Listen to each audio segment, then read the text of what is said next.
तर धनंजय मुंडे यांच्याकडे मंत्रीपद असल्यामुळे वाल्मिक कराडला अटक होत नाही असं संदीप क्षीरसागर यांनी म्हटलं आहे। वाल्मिक कराडांचा सीडीआर तपासावा असंही संदीप क्षीरसागर म्हणाले। कसं बघता आजच्या मोर्चाकडे? नाही, आज ज्या पद्धतीने आम्ही सर्वच लोकांनी बैठका घेतल्यात ना, तर ते लोकांचा जो म्हणजे जे लोकांना ह्या कुटुंबावरती न्याय जे भेटायचंय ते लोक ती सगळेजण वाट बघतात।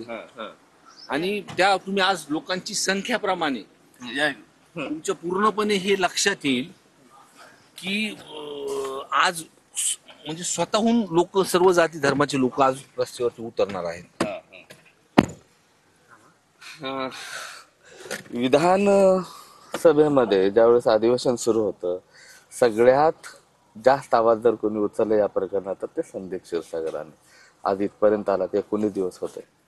नाही, काय जेव्हा मी गावाच्या लोकांना भेटायला गेलो आणि जी परिस्थिती मी डोळ्याने तिथं बघितली, एक पहिला आमदार म्हणून तिथे जात असताना तर लोकांच्या भावना बघितल्या, त्या कुटुंबाच्या भावना बघितल्या, त्यांच्या मुलांच्या भावना बघितल्या, त्यांच्या भावांचं जे काय बोलले की त्यांना न्याय भेटला पाहिजे।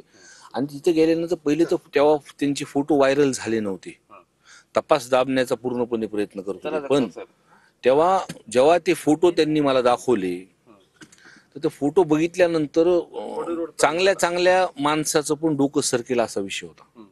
म्हणजे आतापर्यंत मी बघितले नाही। राजकीय गुन्हे होतात, गटामध्ये आपसात मारामाऱ्या होतात, हे आपण समजू शकतो। पण एखादा द्वेष करून त्याला इतकं मारणं, समजा त्यांनी फक्त काय पाप केलं होतं, त्यांनी त्याच्या गावातला एक बौद्ध समाजाचा माणूस होता, त्याला तिथं फक्त त्या खंडणी करणाऱ्या जे गुन्हेगार आहेत त्यांना तिथं अडवलं। त्याच्यामुळं त्यांना का अडवलं म्हणून त्यांचा इगो हर्ट झाला।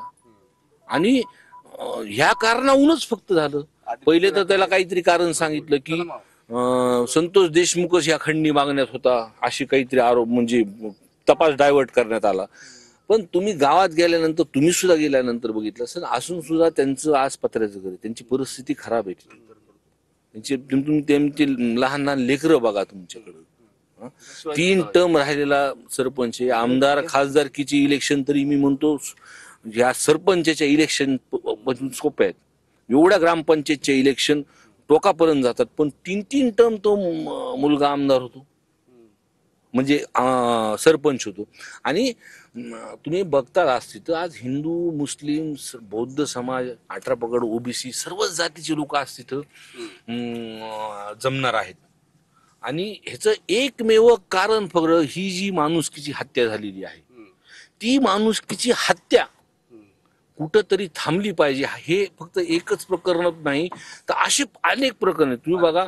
आमदार म्हणून मी तर विरोधी बाकावरती, पण सुरेश धस अण्णा असतील, प्रकाशदादा असतील, किंवा विजय पंडित असतील, नमिताताई मुंदडा असतील, ह्यांनी हा प्रश्न मांडलाय।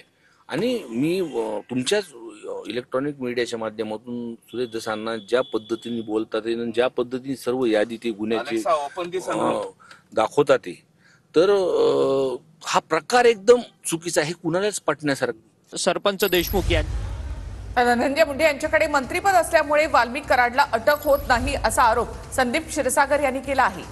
तर वाल्मिक कराड यांचा सीडीआर तपासावा, त्यानंतर आणखी काही तथ्य पोलिसांच्या हाती लागतील अशी मागणी देखील क्षीरसागर यांनी केलेली आहे। बीड जिल्ह्यामधील सगळ्या आमदारांनी हा मुद्दा मांडलेला आहे असं देखील संदीप क्षीरसागर यांनी म्हटलंय।